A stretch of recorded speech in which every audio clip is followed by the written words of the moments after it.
कुछ लोगों को किसी पर्टिकुलर सीज़न में ही डिप्रेशन के एपिसोड्स होते हैं और ख़ास करके ऐसे लोग जब ओपीडी में आते हैं तो वो बताते हैं कि पूरे साल सही रहता है, लेकिन विंटर्स में या कुछ लोगों को समर सीज़न में भी डिप्रेशन हो जाता है या मन उदास रहने लगता है, काम में मन नहीं लगता है, उलझन घबराहट रहती है, नींद ठीक से नहीं आती है।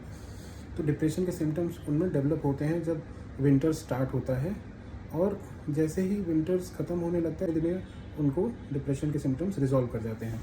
लेकिन जो भी 3-4 महीने तक डिप्रेशन के सिम्टम रहते हैं उसकी वजह से उनके जीवन पे प्रभाव पड़ता है, उनके कार्य क्षमता पे प्रभाव पड़ता है, तो इसकी वजह से वो लोग परेशान रहते हैं। तो इस तरह के डिप्रेशन को हम लोग बोलते हैं कि सीजनल डिप्रेशन या सीजनल अफेक्टिव डिसऑर्डर, जो एक पर्टिकुलर सीजन में ही लोगों को हो रहा है। ऐसे लोगों को पूरे साल या हमेशा दवा चलाने की ज़रूरत नहीं होती है।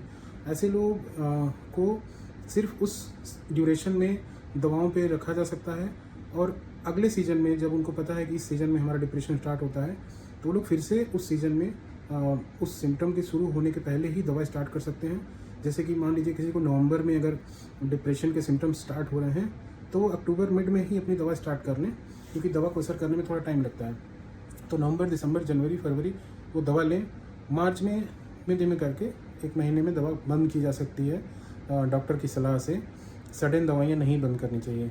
तो इस तरह से उनका हमेशा जो दवा चलाना है वो ज़रूरत नहीं पड़ती है, क्योंकि हमारे यहाँ बहुत सारे ऐसे पेशेंट हैं जो सीजनल अफेक्टिव डिसऑर्डर के साथ आते हैं और वो 3-4 महीने की दवा लेते हैं, ठीक रहता है, फिर नेक्स्ट सीज़न में हम उनकी दवाइयाँ फिर से स्टार्ट कर लेते हैं।